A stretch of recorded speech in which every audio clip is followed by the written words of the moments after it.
Swan.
Well,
okay. Hello, hello, hello, hello. Can everybody hear me?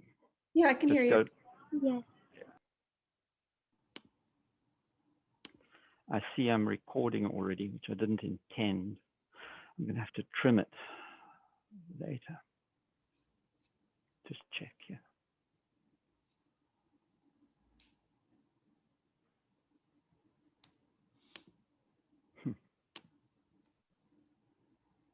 Okay, so good afternoon, everybody, and welcome to this online microbiology class. I've done this online a couple of times, and in general, it works pretty well. The great advantage, of course, is that these classes are recorded, and so you can go back to them and you can revisit them, or whatever section of them you find difficult or whatever, you can go back at your leisure and see. Also, you can suit it to your own schedule. So our classes are Monday and Wednesday, 4:05 to 5:30, and each time a class is given online, it is recorded and a copy is sent to you by email, usually with the next day. And it's also posted to YouTube. For the most part, the Wednesday class will be live, usually be live. There may be 1 or 2 weeks where I don't do a live class, but in general, Wednesday class will be live. That's a good opportunity for you to ask questions, etc. And then Monday, the class is recorded and posted by the class time. Okay, so this microbiology class has a concentration on interaction of microbes and humans, because many of you, I know, are health-oriented, health studies-oriented, either going into nursing or trying for medical school or whatever else. Please, before you go any further, make sure that you have read through the syllabus carefully, and you've made careful note of all the requirements that the syllabus states. In particular, take careful note of the dates of this class, okay? When it begins and when it ends, when your tests are, when the holidays are. Please can make sure that you have the time commitment.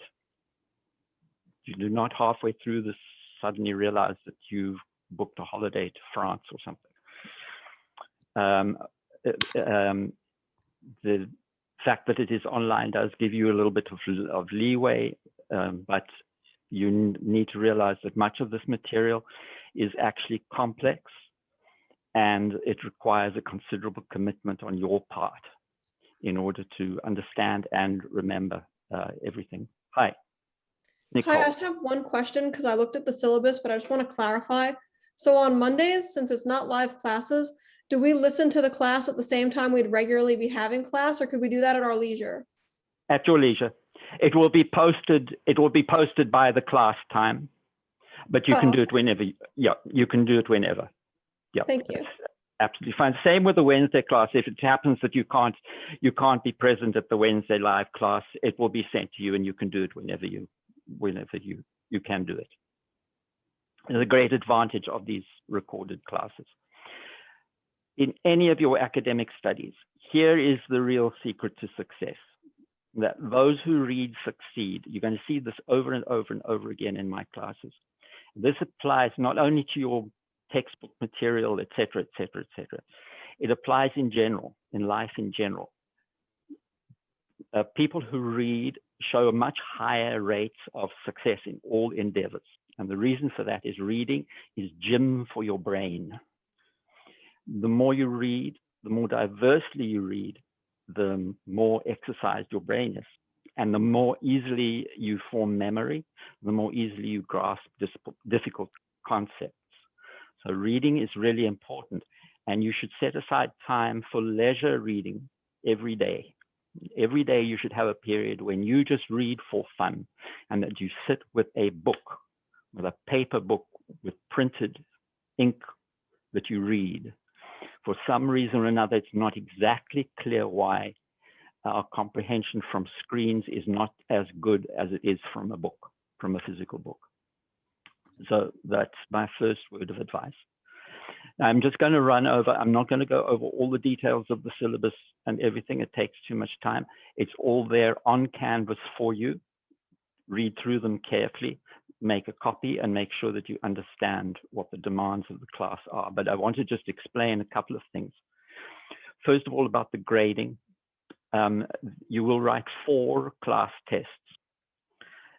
3 of those will be written during the semester. The last class test is actually written at the final exam. It comprises half of your final exam. So those are 4 tests, but one of them, the lowest grade, is dropped. However, you cannot elect to drop an exam. You must write all 4, okay? And then let the chips fall where they may. At the final, one half of the exam is your last class test. The other half of your final exam is a cumulative test, and that is drawn from the material you have already been examined on. In other words, class tests 1, 2, and 3. So the questions may look familiar, but they may be reworded. They will cover, the cumulative test covers the same material that you were examined on in tests 1, 2, and 3, but you need to revise it.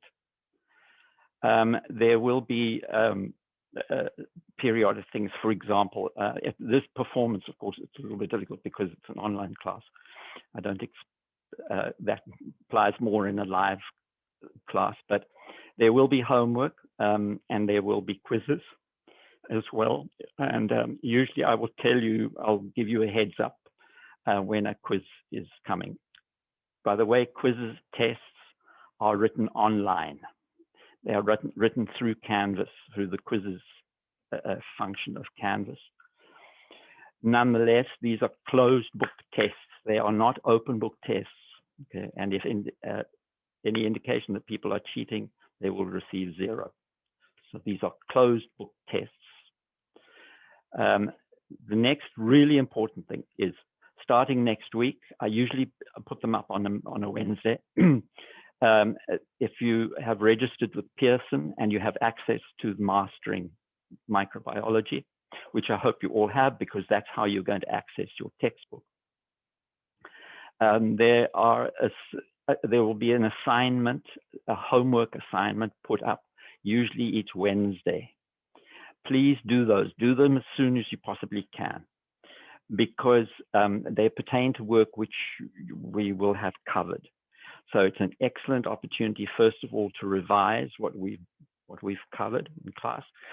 But second of all, they often contain little movies and things and animations which I can't include in my PowerPoints. So they're very informative, but if you do them carefully, it's easy to get good marks on them. That is a total of 15%. So homework, that's different to the assignments. Homework is 5%, mastering microbiology assignments is 15%. I've actually increased it this semester because it's quite an investment in time. Then the other portion of your grade I have nothing to do with, and that is the 30% from your lab, and that is an entirely different professor and everything else. I don't have anything to do with that. They simply send me your lab grades at the end. So 70% from this class, 30% from your lab. Okay, so I must emphasize, oh, did somebody put a hand up? Okay. You did? Yeah, I'm sorry. Okay. No, that's fine. When you say written tests, do you mean like just exams like multiple choice, or do you mean like they're all short responses? No, they are all multiple choice. If I put in written there, it was an error. No, they are multiple choice tests online. Okay, thank you. Mm-hmm. So there's no way for me to administer makeup tests in these online classes. Once the test is done, the results are going to be, the answers are going to be published quickly.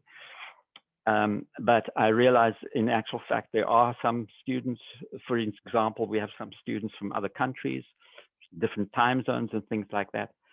An arrangement can be made for you to write at a suitable time for you, but I need to know well in advance. For the rest of you, there's no makeups so that you can go on holiday. There's no makeup so that you can go to Thanksgiving early or any of these reasons. If there was some dire emergency, if there was a flash flood at your house and your basement was flooded and all your books were swept out, I might be able to make some arrangement for a makeup later within a day, but it could only be within a day or two. Otherwise, makeups are extremely difficult to administer, and I really basically don't do them unless it's a real dire emergency. There will be opportunities for extra credit, by the way, in the class. Every now and again, I'll give you an extra credit exercise. Often I ask people just to submit things, written things by email. They can submit them by email, but I think that there may be a mechanism which I'll investigate for you to put them up on Canvas. I'll check that out. In general, I ask people to send them to me by email, but there's no way that an individual student can acquire extra credit if it hasn't been offered to the rest of the class. So I just want to say a few short words rather, about succeeding in this class, but succeeding in classes in general. A lot of this material that you're going to be presented with is going to be entirely new to you. It's going to be new concepts. There's going to be sometimes fairly difficult concepts. You're not going to be able to comprehend all of that stuff and remember it just by sitting and watching the video. It is essential that you watch every class. It really is essential. There's something, again, there's some reason why hearing stuff explained to you actually helps you understand. If there's difficult stuff, watch those sections repeatedly. And each time you watch it, it'll become a little bit clearer, Make use of your brain and your hand in taking handwritten notes. As you watch the videos, take notes. The reason for that is it pushes it through a neural pathway. And your understanding and your recollection, your ability to remember it, actually improves if you take handwritten notes, not computer notes, but handwritten notes.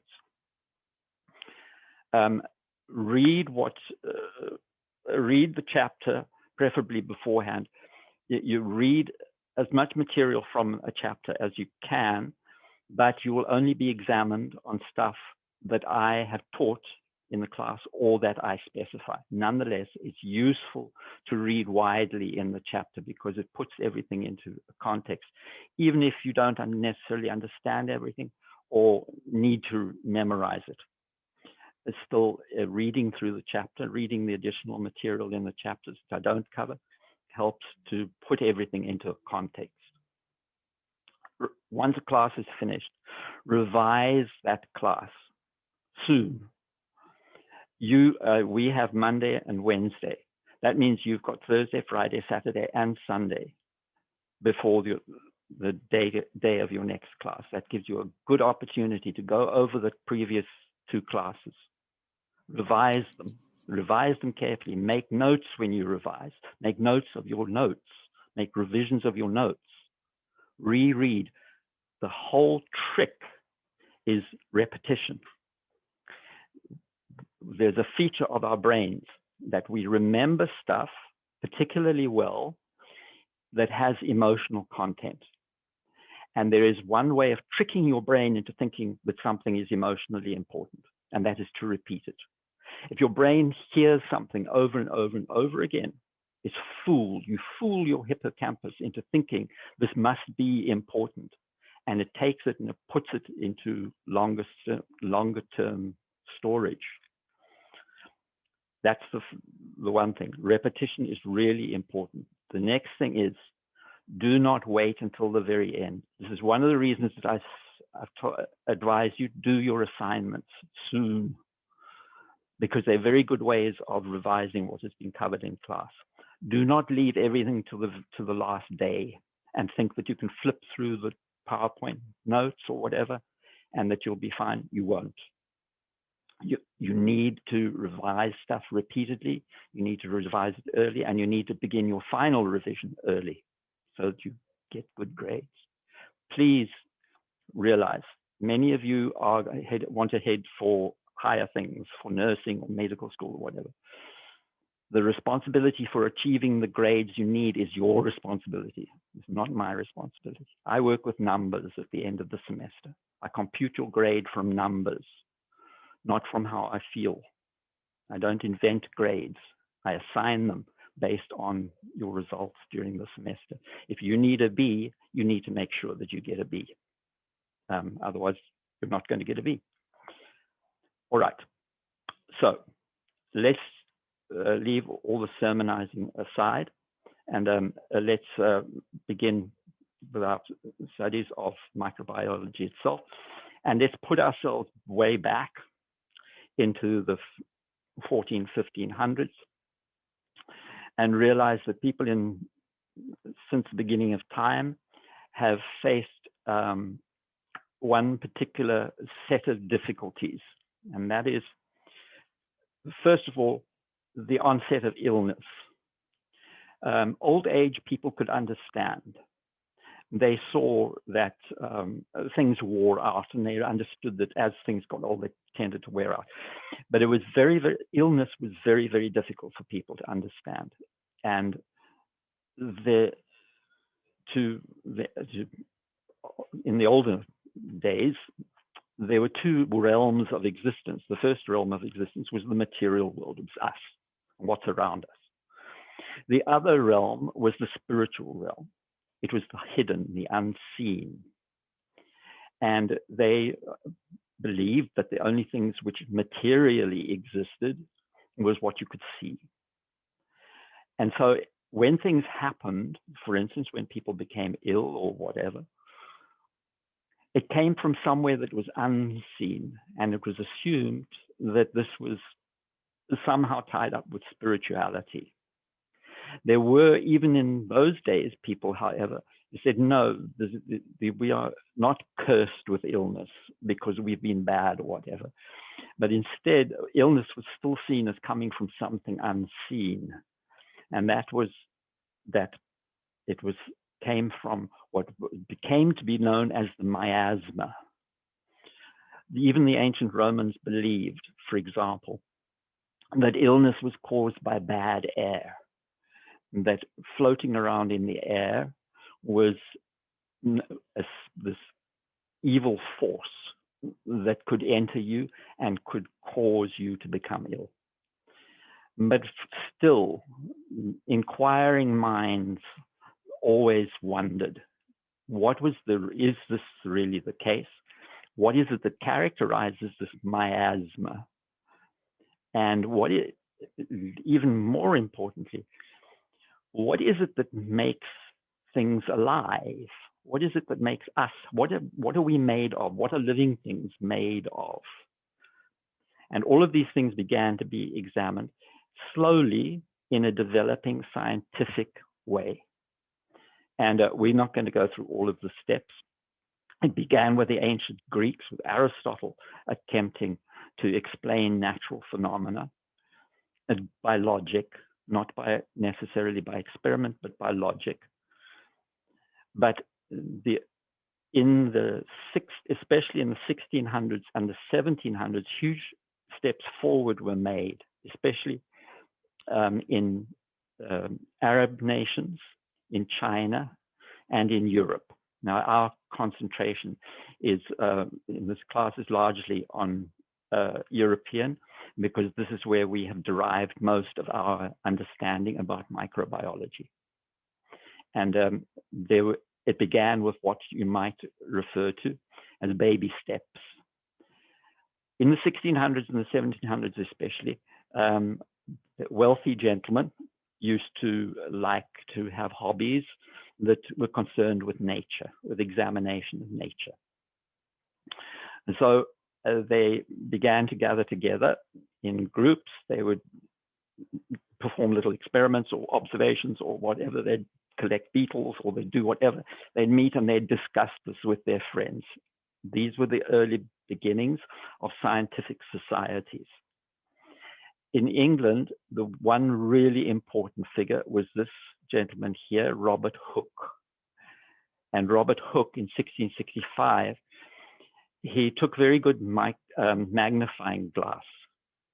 Magnifying glasses had been around since Roman times, but the glass making improved enormously in the 1600s and the 1700s.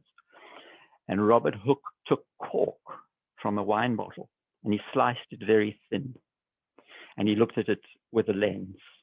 And he was able to see that it was made up of little boxes.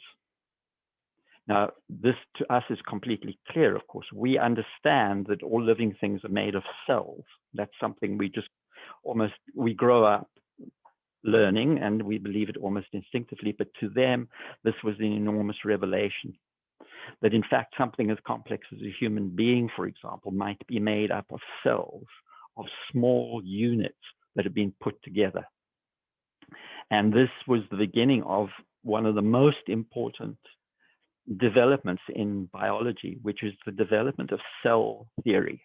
And cell theory states that all life on Earth is based on that unit, the cell, and that all cells come from another cell. You'll see the importance of that in a minute. However, the world beyond that magnifying glass, that simple magnifying glass, was completely invisible. They were still trapped in a world of material things that they could see easily, and then this unseen world, until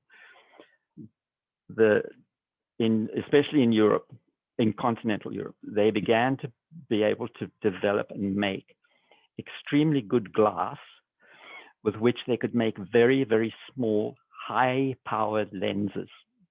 They were essentially really very, very, very good magnifying glasses in the early days.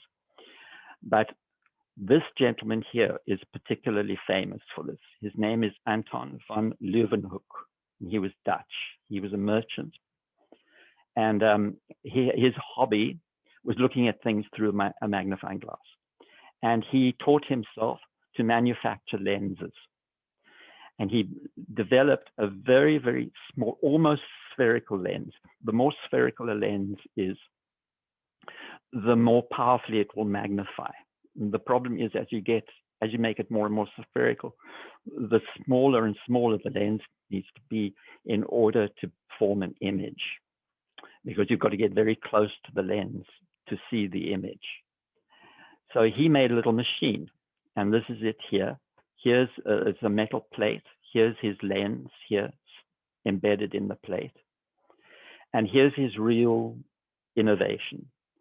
Here's a little spike that he could mount things on. He could mount a drop of water on it, for example, or he could mount moth scales or something. And he could, first of all, he could raise it up and down until he got it perfectly aligned with his little spherical lens. But then, most brilliantly, he had a focusing screw. He could move it back and forth until it formed a perfect image on the other side that he could look at. He had to sit in the light, in the bright light, to do this. But his lens was amazingly good. Very, very, and this is the very first microscope. Microscope because it allows us to see things which are extremely small, which are invisible to the, normally invisible to the naked eye. In fact, less than 0.1 of a millimeter. We can't distinguish objects less than 0.1 of a millimeter unless you use the microscope. And Von Leuvenhook was very good at it. Here are some of his drawings, and these are some of the amazing discoveries that this one man made with these little microscopes that he made. By the way, he made them and he sold them to other people as well. So lots of people began to use them and to make observations. But these are Von Leuvenhoek's observations. He was the very first person to see bacteria. And here they are. You can see rod-shaped bacteria here. He also saw spiral-shaped bacteria. He saw spherical bacteria, which are called Kochi. He was the very first person to see human sperm and see it in swimming and alive. He looked at everything. He looked at every single body fluid he ever produced. And not only did he make all these observations, but the most important thing about Von Leuvenhoek was that he documented it all. He did drawings, he did scrupulous writings about how he did things, what he saw, exactly what he saw, exactly how they behaved. He was the very first person to document bacteria, but also that bacteria could move. This is a diagram here of bacteria, of a rod-shaped bacteria actually moving. And he communicated these findings to other scientists, especially in England, where they had formed what was called the Royal Society. And he sent many of these instructions on how to make the microscope and all of his observations. He was really the very first microbiologist. He called these, whatever he saw in the water, whatever, he called them animalcules, little tiny animals. Now, this is a long way from these are still quite difficult to use, but and it's a very long way from the kind of compound microscopes that you see in a lab, or that you will learn to use in lab. But nonetheless, they were good enough for him to be able to be the first person to observe living bacteria and how they behaved. Here's the problem. Sitting over the whole of science at this time was this theory, which really kind of killed all experiment, because it could always be used to explain anything that happened in a biological experiment. And it's this theory that life continually arises. Life is continually generated, and it is generated spontaneously. For example, some of them sound quite ridiculous to us, but people had very firmly held beliefs. For example, Aristotle believed that swallows were spontaneously generated from mud, that the bird actually arose in mud and then erupted out of the mud and flew. And that's probably because he observed imperfectly observed swallows coming down to gather mud to make their nests. People believed earnestly that rotten meat gave rise to flies spontaneously. that maggots just developed in rotten meat. There was no association of flies laying eggs on the meat. Instead, rotten meat spontaneously generated. And they attributed this to a vital force, a life force. They said everything on the planet is imbued with this life force, and that life is continually trying to arise. So whenever suitable conditions are present, life is generated spontaneously. The opposite theory to that is a theory of biogenesis. This is the exact opposite of the spontaneous generation. It is the belief or the theory that all life arises from already existing life. So this we now hold in biology as a dogma, that all life is based on a cell, and all cells arise from another cell. There was an original event which produced the primordial cell. But ever since that original event, all cells have arisen from another cell. There is no spontaneous generation of cells. Von Leuvenhook, because he was such a good observer, he, for example, got embroiled in a big fight because he told the rotten meat people that maggots arose from eggs which were laid by female flies, and nobody wanted to believe him. Human beings have an incredible capacity to blind themselves to fact in order to support belief. It's an unfortunate feature of our neurology.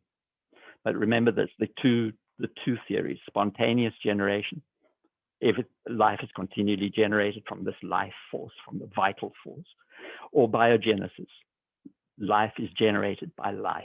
It doesn't arise spontaneously. So here comes a gentleman. His name is Francesco Redi. He was an Italian. And he just looked at this simple problem, this rotten meat question that was consuming everybody. He did a simple experiment. This is all he did. He took jars and he put meat in them, okay? And he put one jar was open, just left open, and the other jar he covered with gauze. In both of them, the meat rotted. We know that it rotted because it had bacteria growing on it, but they didn't know that then. But in the jar that was covered with gauze,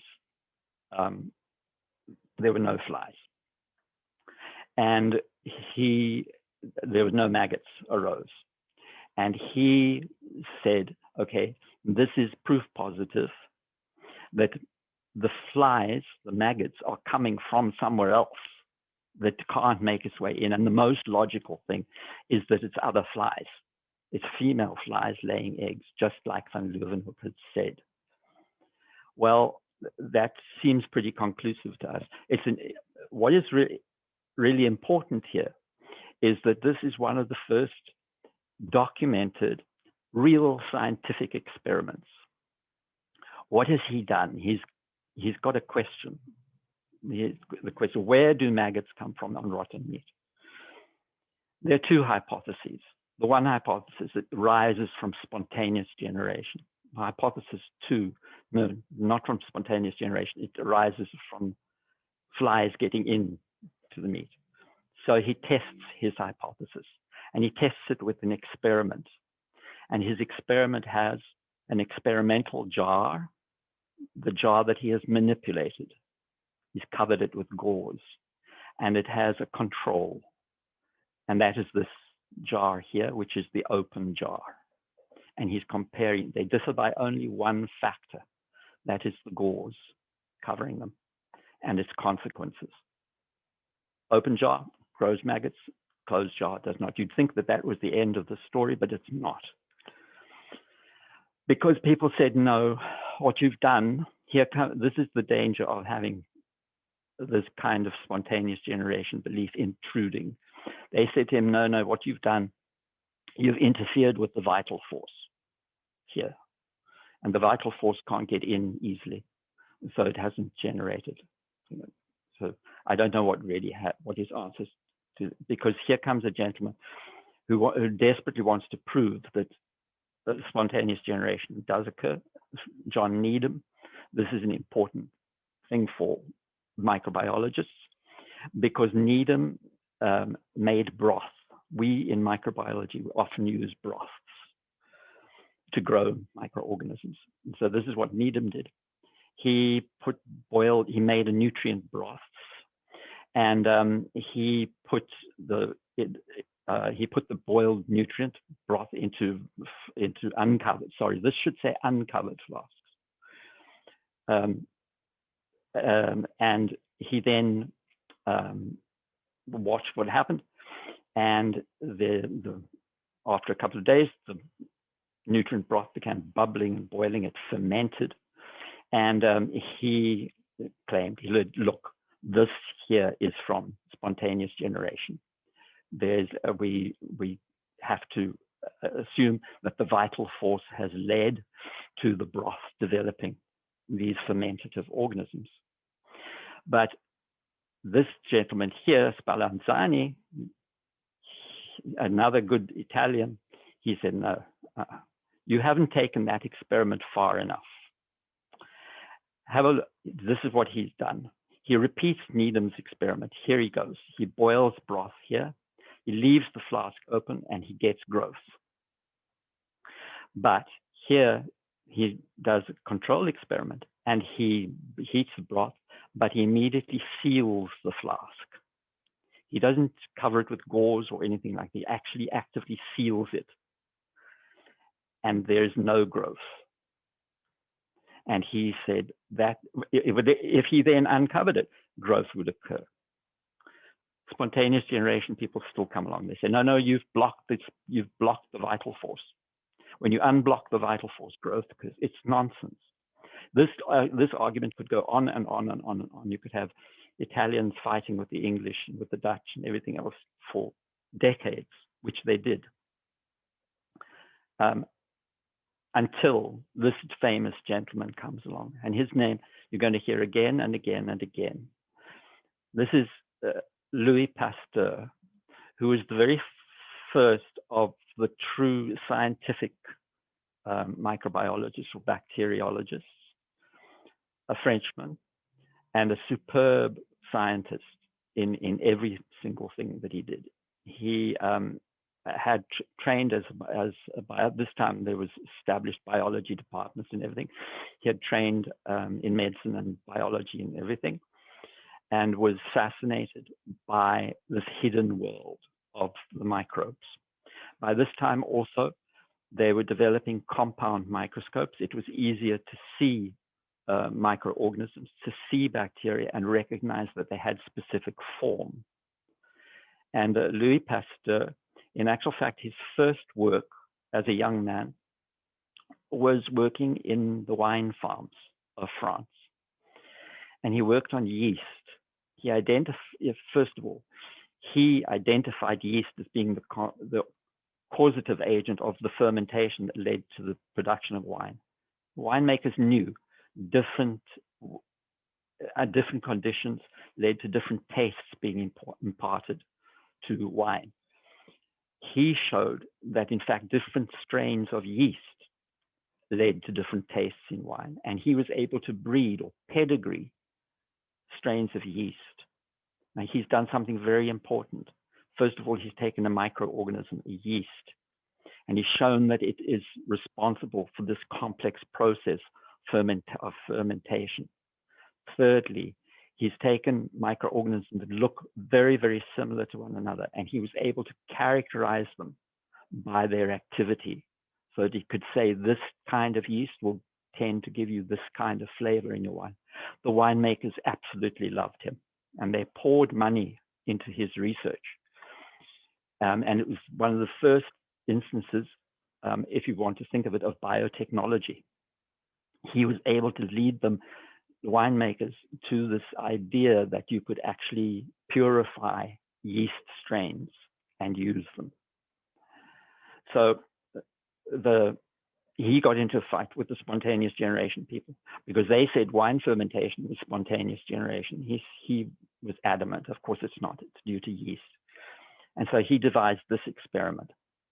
What he did was he made these special flasks, and they're an ordinary flask, but they've got this long neck, long thin neck. And he would take ordinary nutrient broth. He assumed that when you made broth just in the air, it would be full of microorganisms. It would be full of bacteria, contaminated, in other words. He then boiled that. He'd take the neck and he would bend the neck of the flask like this it's called a Swan neck flask. And he would boil it vigorously and then leave it. And believe it or not, there would be no growth at all in these broths. And in actual fact, some of these flasks are still, you can see at the Pasteur Institute in Paris, some of the flasks are still there with broth still in them, and it still hasn't grown anything. He worked it out logically. He said, look, microorganisms in the air are like dust. They actually have weight. They are blown around by air movement and everything, but they settle. And if we provide an environment where they completely settle, they're not going to be able to contaminate anything. So this is what the function of the Swan neck flask is. Here is the bends here prevent bacteria from being conducted into the flask. They actually settle here, and they settle up here. Of the very few that make it past, they can't make their way up this part of the neck. So they stay here. And they never make their way into the flask to contaminate. Now he's done two things. He's shown that, in fact, the vital force has free access. The vital force is unimpeded by this neck, but it remains sterile after he's boiled it. And it's sterile because when he boiled it, he killed all the living organisms in it, which he already knew was there. If he left this flask with an unbent neck, it grew organisms quite happily. When he boiled it and bent the neck, it stayed sterile. If he then tipped the flask over, which he did experimentally, he tipped the flask over so that the liquid contacted this area here and then tipped it back up again, it was contaminated. And that, as far as everybody was concerned, was the end of spontaneous generation. I'm sure you might even still today find some people that believe in it, but Pasteur's experiment killed that theory. So he had demonstrated microorganisms actually present in the air. They're present all around us. And in order to cause contamination, they have to leave the air and enter whatever it is they're going to contaminate, whether it's a broth or a human being or whatever else. So these early investigators, this early work had shown, first of all, microorganisms, they're living organisms. Leuvenhook showed that quite clearly. Microorganisms were invisible. They all realized that microorganisms were present everywhere. You could find them in the water. You could culture them. You could grow them in broth. They were ubiquitous. That is, they are absolutely everywhere. They're in air, in the water, in the soil, and everywhere. So from now on began this huge quest to try to understand this huge unhidden world, this huge, rather hidden world of the microorganisms. And you're going to hear several different names about people who made significant advances. So the first thing to realize is if we reject the theory of spontaneous generation, then they had to accept the theory that all life arises from already living things. And this is the theory of biogenesis. And it was formalized by this gentleman, Virchow, who said that every cell arises from a pre-existing cell. And we now understand that all life is on Earth is characterized by the cell. That is the basic unit that can perform all the functions of life, is the cell. And all cells arise from a pre-existing cell. You don't have spontaneous generation of cells. Once that was settled, then this whole science could really get going, because you didn't have people continually throwing you off by saying, no, it's spontaneous. This the vital force did it. Saying the vital force did it is like saying the fairies did it, right? A fairy waved a wand and made the broth contaminated. So we now enter what was called the Golden Age of Microbiology. The science just exploded.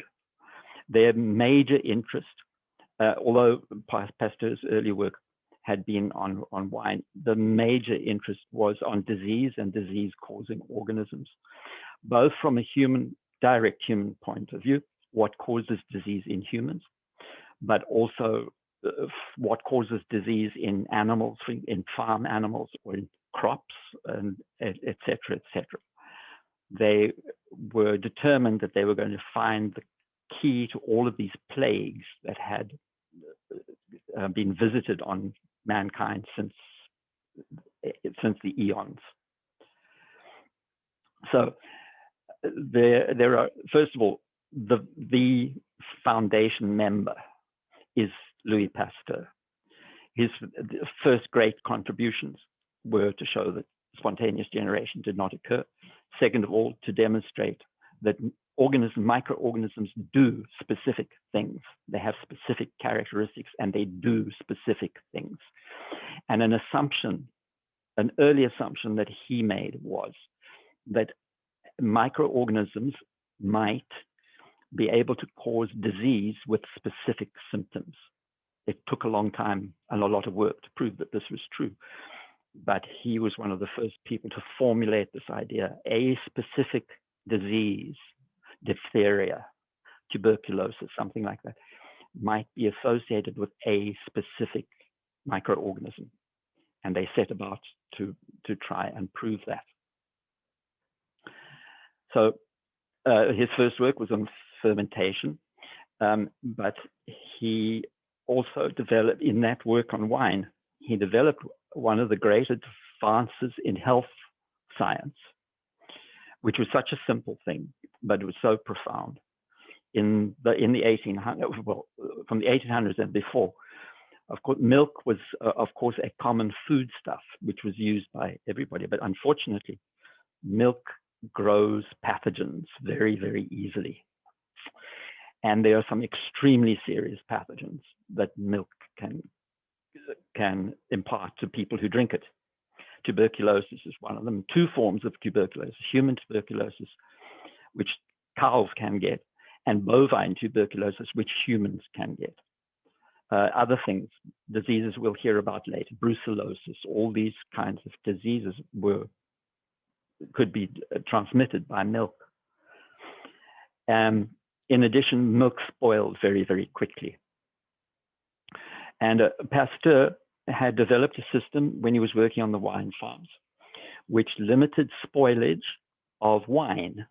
Wine often would spoil very quickly. It would go to vinegar very quickly. He discovered that if you heated it up to about 60 degrees Celsius, and you just kept it there at 60 degrees Celsius for about 20 minutes, and then you cooled it, it didn't have a lot of impact on the flavor, but it enabled it to be kept for much longer. And he applied this system, which we now call pasteurization after Pasteur. He applied this system of pasteurization to milk. And if milk is heated up between 60 and 70, kept there for 20 minutes, it doesn't sterilize the milk. There are bacteria still survive that, but those bacteria that survive are actually not the pathogens. Most pathogens optimally operate at around 37 degrees Celsius, which is our body temperature, or most mammals' body temperature. So it makes sense. If you heat it up, that the pathogens actually get preferentially killed. And it also, it reduces the spoilage time. It reduces all of the bacterial populations, but it does not kill the non-pathogens. But a whole list of things, all of these, they won't mean much to you at the moment, but you will hear about them later. Campylobacter, all the tuberculosis, Staphylococcus, many, many other foodborne pathogens are killed. There's one group of organisms, however, that it does not affect. And that is, it does not affect bacterial spores, unfortunately. And there are some very bad diseases that can be transmitted by bacterial spores, but much more common in milk are things like tuberculosis. So pasteurization was a huge medical advance, a huge health advance. It reduced, especially tuberculosis, the different species of tuberculosis. It reduced those massively in the population. So this whole idea now began to grow, that microorganisms, ubiquitous, they're everywhere, and they can cause problems. And a couple of people working in medical fields began to pick up on this. And there are some really important names. The first one is this man, Joseph Lister, who was a surgeon. And in those days, surgeons were notorious. They, for example, they would wear aprons which were covered with blood and tissue and everything. And the worse the apron was, the more blood and smell and everything that was associated with, the more prestigious the surgeon. So you can imagine they were carrying around a store of bacteria on their clothes. They did not wash their hands. They would go from doing an autopsy on somebody who died of bacterial disease to delivering a baby or cutting somebody open. And in those days, surgery was, for most people, a death sentence because of the rates of infection. Joseph Lister believed in the germ theory. He believed that microorganisms could cause disease. And so he tried in his surgery, he tried to eliminate bacteria from microorganisms from the environment. And he did it by spraying carbolic acid. Carbolic acid, or Lysol, is a carbolic acid. Extremely noxious, might have been terrible, terrible, terrible to work in that environment, but it worked very well. It sterilized the environment. He also believed in sterilizing hands. They didn't yet wear masks, but they did wash their hands, and they did sterilize the skin of the patient if they were going to cut them open. All of these kind of simple things, which now seem to us just common sense. They were not common sense if you didn't believe in the germ theory.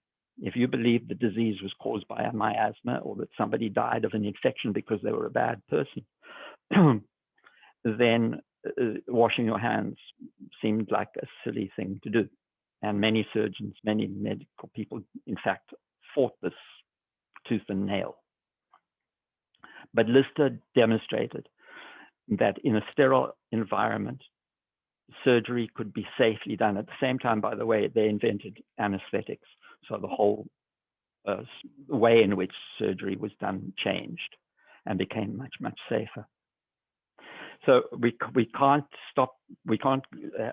finish any discussion about this germ theory and medicine without discussing this gentleman, Ignaz Semmelweis. And you may have heard about Ignaz Semmelweis. He was also a doctor, but he worked in Vienna, in Austria. And this was true universally, all over the world. It's still, in fact, a problem, and that is that after birth, a woman is very susceptible to infection, especially with a group of bacteria called the Staphylococci. And these often establish infection in the vagina, the cervic tissues, and in the uterus, all of which have been abraded and stretched and damaged by the birth process, and the uterus has basically raw area where the placenta has come off, very, very, very susceptible to infection. And this infection is called a post-puerperal fever. It is a sepsis. It's a very, very dangerous situation where the bacteria begin circulating in the body, and the body mounts a very, very powerful immune response, so powerful that it in fact kills the patient. Now, this puerperal fever was really common. It was a common cause of death of women postpartum throughout Europe. So if let's just have a look at these graphs here. Just ignore the dark blue line for the moment. Have a look here at this pink line here. You'll see that there's a certain incidence of puerperal fever over the many, many years. This is at a single hospital. In fact, in a single set of wards in Vienna, which Semmelweis managed, and he accumulated all of this data. And then around about here, I can't remember what the date was. Oh yes, 1823. Here, this line here, something really important happened. This hospital began to autopsy dead women. They began to autopsy the women who died of puerperal fever.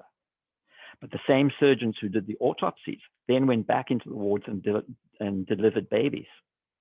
And look what happened to the rates of puerperal fever. They just rocketed. In fact, these dips here are times when particular surgeons weren't operating. Some surgeons were far worse than others. But look at the overall incidence of puerperal fever. It just rocketed up. Compare that to a hospital. This is blue line, is a hospital in Dublin, which never did autopsies. So the autopsies are providing this major source of infection, and the surgeons themselves are transmitting the infection. Semmelweis observed this, and he was convinced in the germs by the germ theory, and he got all of his wards to start washing their hands in water that had chlorine dissolved in it, which is a very good antiseptic, very, very powerful disinfectant. And look at the rates of puerperal fever in his wards. They plummeted. Unfortunately, his conclusion was that this was being caused by a particular organism. The reason he came to that conclusion was a really sad thing. It was a friend of his who was one of these surgeons. And this surgeon was busy autopsying a woman, and he pricked his finger. And he developed all of the symptoms of puerperal fever and died. And Semmelweis saw this and said, if a man who pricked his finger can die of puerperal fever, then it must be caused by something which is being transmitted. And from that observation, he developed these systems. Unfortunately, Semmelweis was a not very pleasant person. He ended up being booted from the hospital. And when he left, the puerperal fever numbers went back up until such time as germ theory became so well known that they accepted it. But this is a very good demonstration of the impact that simple hygiene mechanisms could have in a health setting. So the person most closely associated with the link between microorganisms and disease is this German scientist, Robert Koch. And he worked on many different things, but we'll just really discuss one important one, which was his definitive demonstration that a particular microorganism can cause a particular disease. In Europe, all over the world, in fact, but in Europe in particular, there is one disease of cattle and sheep, which is extremely dangerous, can be transmitted to humans as well. But in cattle and sheep, it can cause mass mortalities, and that is this disease of anthrax. And it is caused by a rod-shaped bacterium called bacillus, and it is Bacillus anthracus. That is the causative agent of anthrax. Nobody knew that, of course. But Koch, I think I've got a better one. Koch was working, saw that the cattle and sheep died with very specific disease symptoms, very easily recognizable disease symptoms that seemed quite distinct. So you thought this was a good experimental model. Here's a dead sheep. When he went to these dead animals and looked in their bloodstream, he was able to extract and culture these bacteria. And here they are here. It's a rod. There's the whole cell stained dark there. And they have these very distinct, these light elliptical bodies here of spores. So they have a very distinctive shape. They're very easy to recognize. A rod, and then at the end, like a tennis racket, the spore there. So whenever he looked at anthrax, animals which had died of anthrax, he found these. So he immediately hypothesized that this bacillus was what was causing the disease. It didn't result from the illness, it actually caused it. So in order to show that it caused it, that it didn't just develop because the animal was dead, he extracted the bacteria from a dead animal and he cultured them. He purified the culture. So all he had present in the culture was anthrax. This, by the way, was extremely dangerous work, but he extracted it, purified it, and injected it into an experimental animal. That animal then died. And when he examined that animal, he was able, again, to extract the same bacterium from this. These form what we now know as Cox postulates. And these are the 4 postulates. The same microorganisms, these, are observed in every case of that disease that has that symptomology. So every case of anthrax has these present. Postulate 2, these bacteria can be extracted from the tissues and can be purified. And a pure culture of nothing but these can be produced. That pure culture, when injected into an animal, reproduced the disease. This mouse, even though it's an experimental subject, it has exactly the same symptoms as the dead sheep had. And when this mouse dies, again, the same bacterium, this bacterium here, can be isolated from the tissues of the mouse and can be purified. Those are Koch's 4 postulates, and we still use them. If you want to demonstrate by Koch's postulates, which we still do, that a particular microorganism causes a particular disease, then that organism will be put experimentally through each of the 4 postulates before it is the work is published. It's not always possible, however. And I'll give you a good example. In purely human diseases, for example, like HIV, for example, we can't do this. We can't go through all of the postulates. And the reason is we can't use another human, where there's no good experimental model for HIV. We can't use another human being here. So we can certainly culture HIV from people who have it. Yes. Naturally? I have a question. So yeah.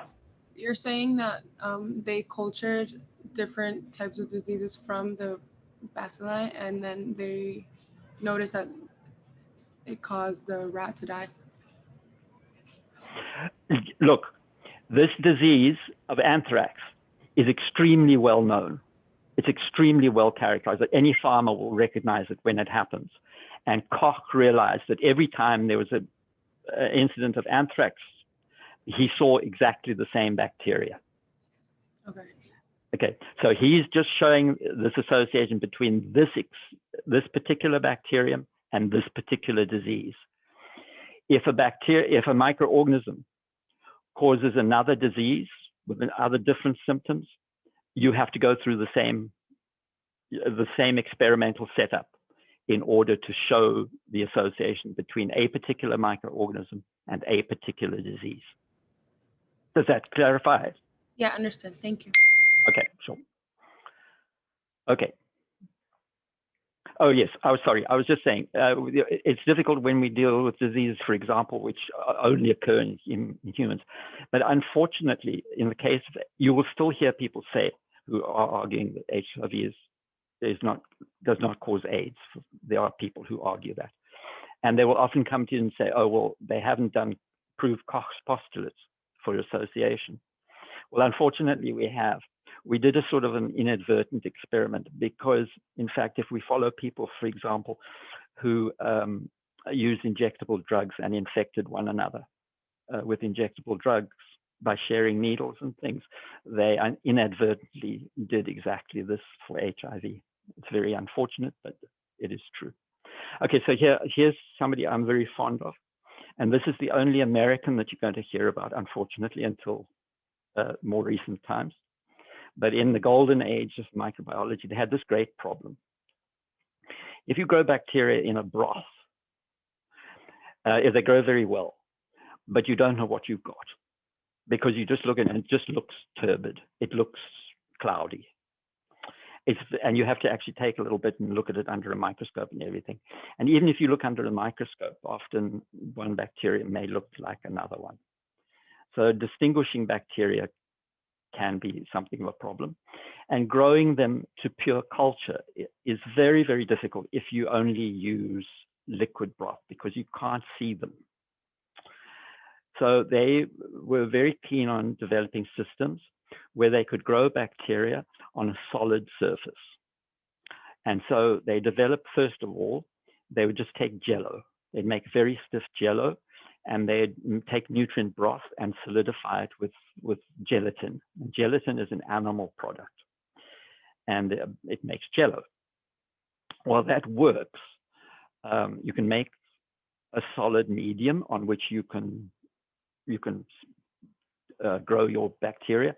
And very fortunately, if you have a solid surface like that, you can spread the bacteria, your sample out wide enough, dilute enough that you separate each bacterium from the other one. We'll hear more about this later.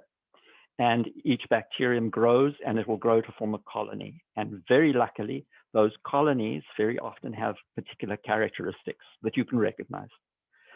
So growing on solid media was an essential step. Yeah, go ahead.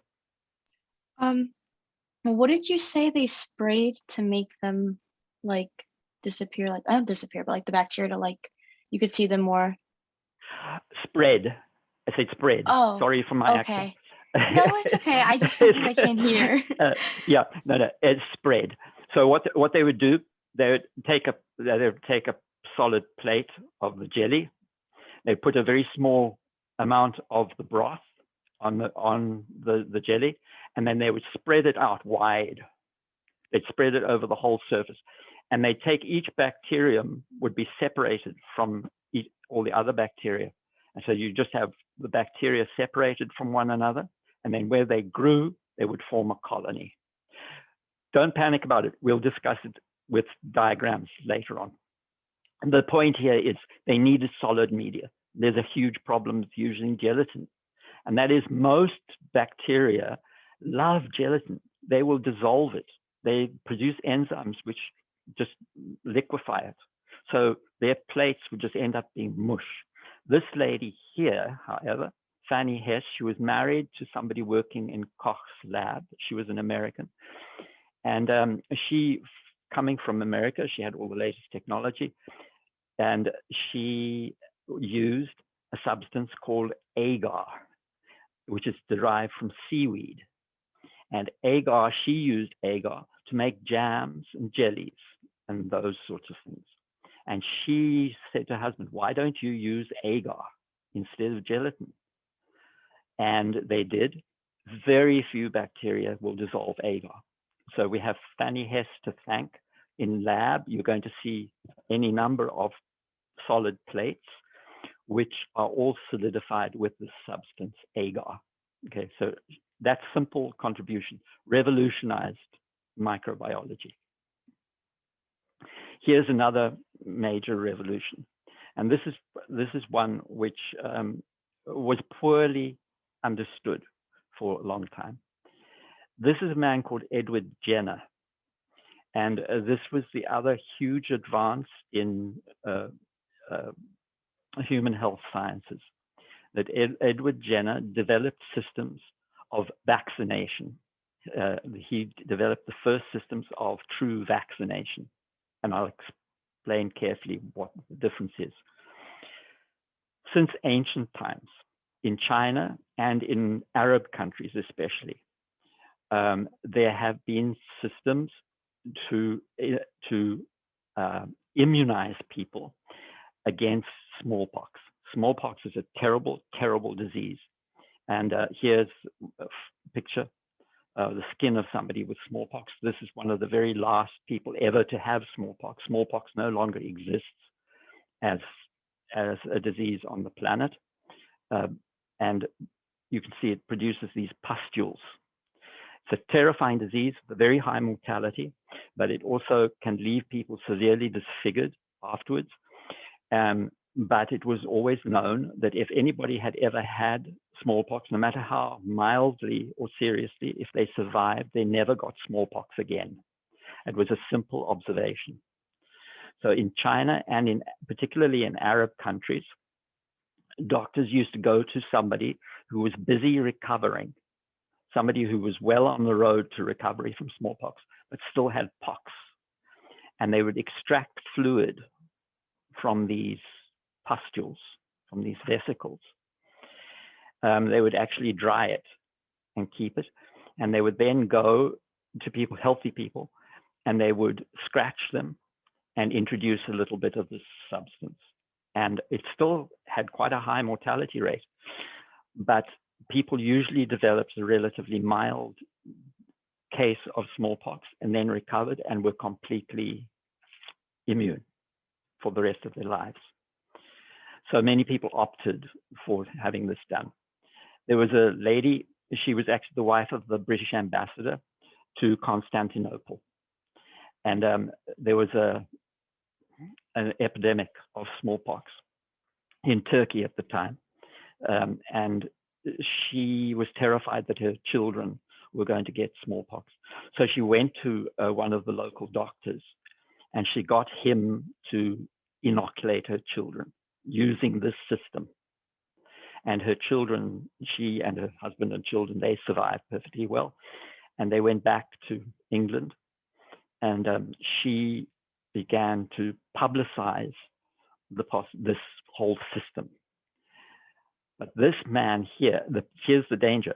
That system of inoculation uses real smallpox virus. This gentleman here, also British, Edward Jenner, he had heard of something different, which was a common legend in Europe and in Britain, that milkmaids never get smallpox. And he thought about this and he inquired and looked into it and found that it was in fact true. Milkmaids seldom got smallpox, and he wondered why.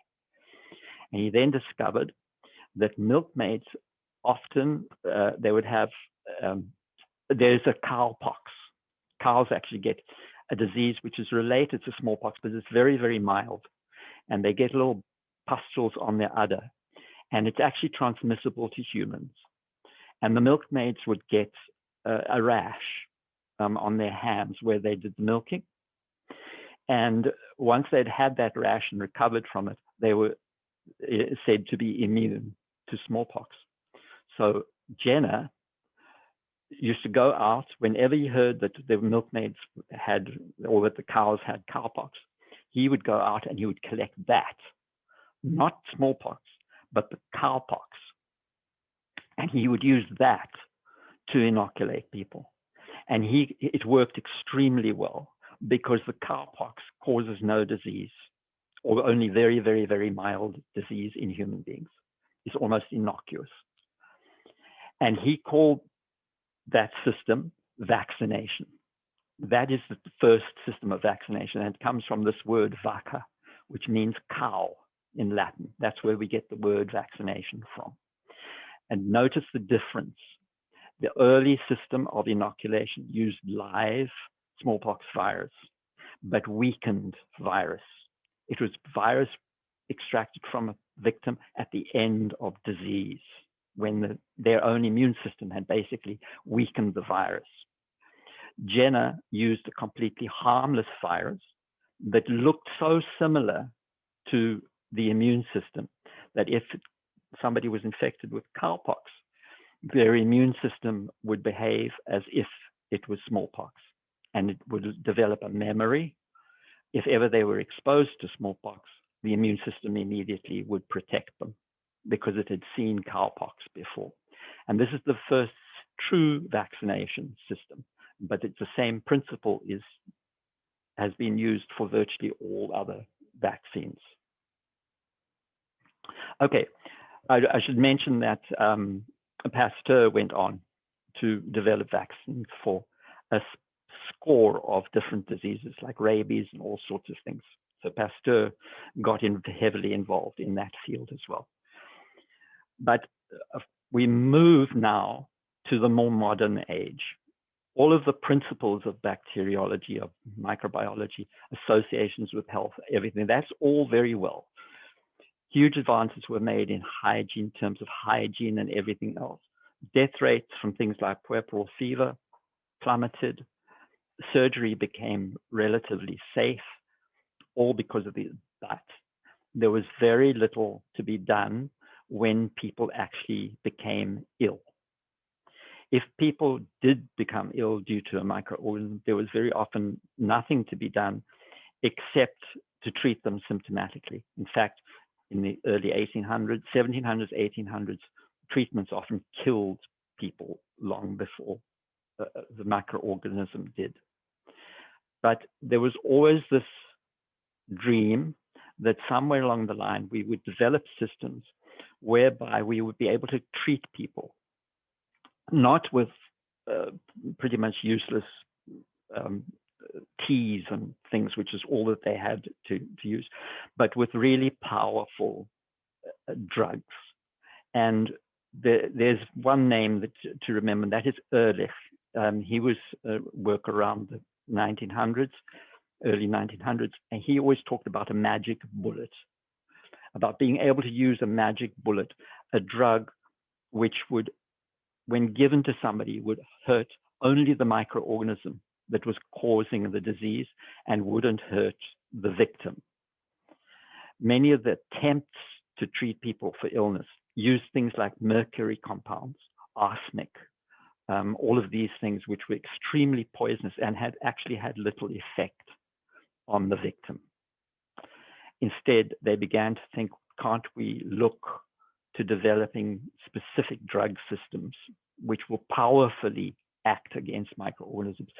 And the dawn of this era of treatment has led to what is called the second golden age of microbiology. And it's the development of chemotherapeutic agents specifically designed to treat particular microorganisms. So there are two large groups that we will hear about. We'll hear more about them later. But just to mention now, the first group are synthetic drugs. And they were the first to be developed. They were the first antibiotics, in fact, were synthetic drugs. But true antibiotics are naturally occurring substances which we purify, learn to synthesize, maybe, but originally are extracted from other bacteria and fungi which produce them. So those two groups, synthetic and then the true antibiotics. The very first effective drug had actually been in use for quite a long time, and it was used to treat malaria, and that is quinine, which is extracted from a bark of a tree in South America. It was known from observation of native tribes there that used it to fight malaria, and it can be used for some other diseases as well, but not hugely effective, but very good as a prophylactic, as a preventative to stop malaria infection. So here's Paul Ehrlich, and in 1910, Ehrlich developed the very first true synthetic antibiotic, and it was actually based on arsenic, but so it had some toxicity, but its toxicity was relatively low, and it was a synthetic drug called salvarsan, and it treated syphilis. This was a miracle. This was a miracle, because this was like discovering a cure for the COVID-19 disease. Syphilis was a very, very widespread, dreaded disease. Had been for nearly 600 years in Europe. But salvarsan was the first drug that specifically treated the organism that caused syphilis. And it had a very high success rate.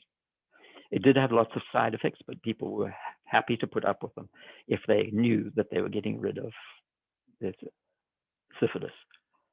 In the 1930s, this group of drugs were developed called the sulfonamides. And these were the first true antibiotics active against many, many different pathogens. Unfortunately, with lots of side effects. And also they very rapidly produced resistance in organisms.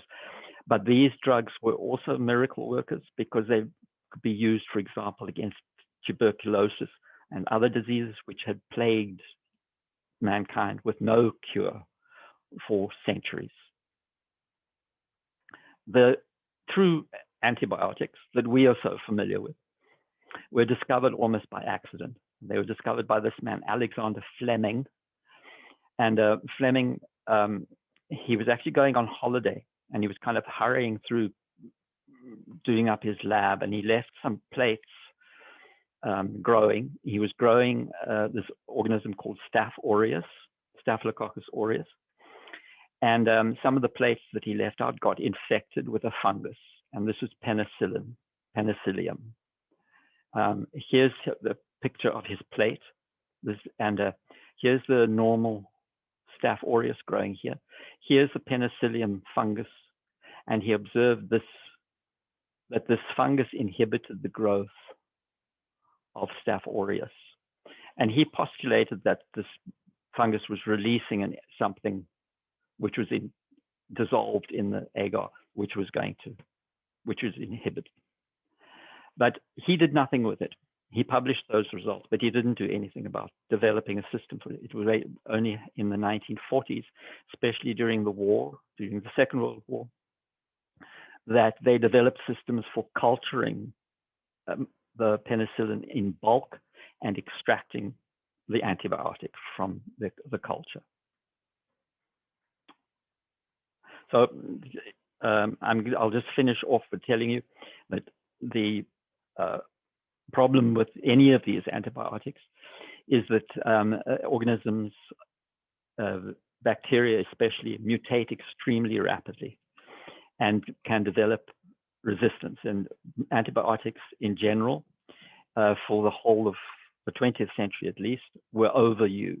They were used inappropriately, and unfortunately, this has led to the development of many, many, many resistant strains of bacteria. Some of them are actually toxic to humans and have to be carefully used.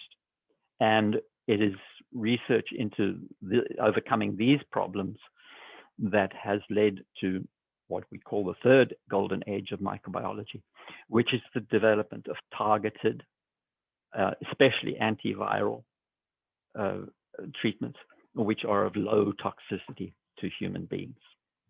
Let me just see something. I just want to see. I know I'm going to stop there, and I'll cover the next section at our next our next class. Is everybody okay? I know that this is a very long class, so if you winked out anywhere along the line, you are to be forgiven, but go back and just repeat those sections if need be. Does anybody have any questions at the moment? Okay, if not, then I'll say goodbye to you, and I'll see you, of course, on Monday. Thank you, Professor. Thank Okay. you. Bye-bye. Thank you.